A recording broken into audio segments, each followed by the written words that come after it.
Hello everyone, it's me Angel. Welcome back to my YouTube channel. Sa ating mga SSS pensioners dyan, June 1 na po this coming Saturday.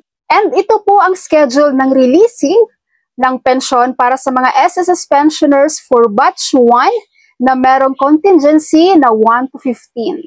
At dahil po ang June 1 ay pumatak ng Saturday, ang inyong releasing sa SSS pension ay matatanggap niyo po ng mas maaga. So within this week po, marireceive niyo ang inyong SSS pension by Friday o kaya Thursday. Again, based sa SSS Circular Number 2020-024, if the credit date falls on Saturday, Sunday, or holiday, the pension shall be credited to the last working day before Saturday, Sunday, or holiday. So, dahil ang June 1 is Saturday, expect nyo pong papasok sa inyo yan ng Friday. Ngayon, ano naman ang update na doon sa increase na 1,000 pesos para sa mga pensioners ni SSS? May enjoy na kaya ito nila ngayon?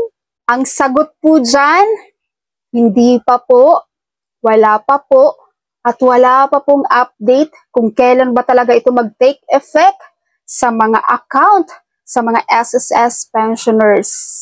Ulitin ko po ha, ang 1,000 increase po na sobrang tagal nyo nang hinihintay at paulit-ulit nyong hinihingian ng update kung kailan ba talaga yan papasok sa inyo. Until now po, wala pa rin po yan. So don't expect na yung mawi-withdraw nyo nga yung pension ay may 1,000 increase na yan. Okay? Wala pa po. Dahil kung tatanungin nyo guys ng paulit-ulit si SSS President and CEO Rolando Ledesma Makasait regarding sa update dito sa 1,000 pesos increase, paulit-ulit lang din guys ang kanyang isasagot dyan.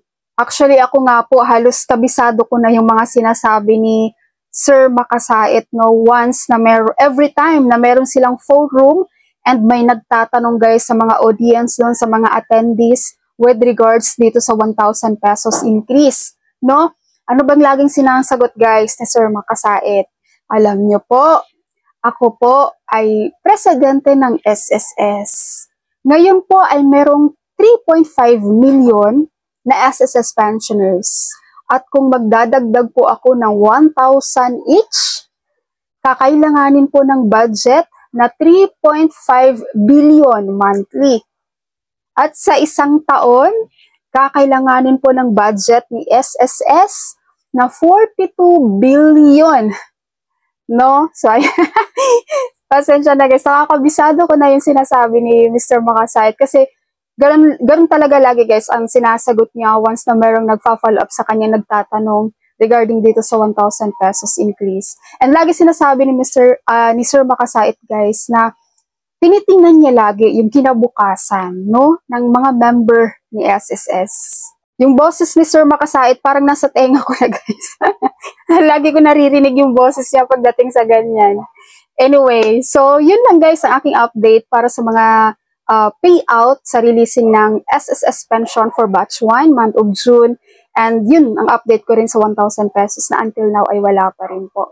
So yun lang po, keep tune in dito sa aking YouTube channel, maging updated tayo sa mga informations na dapat alam nyo. Thank you so much for watching everyone. God bless you all.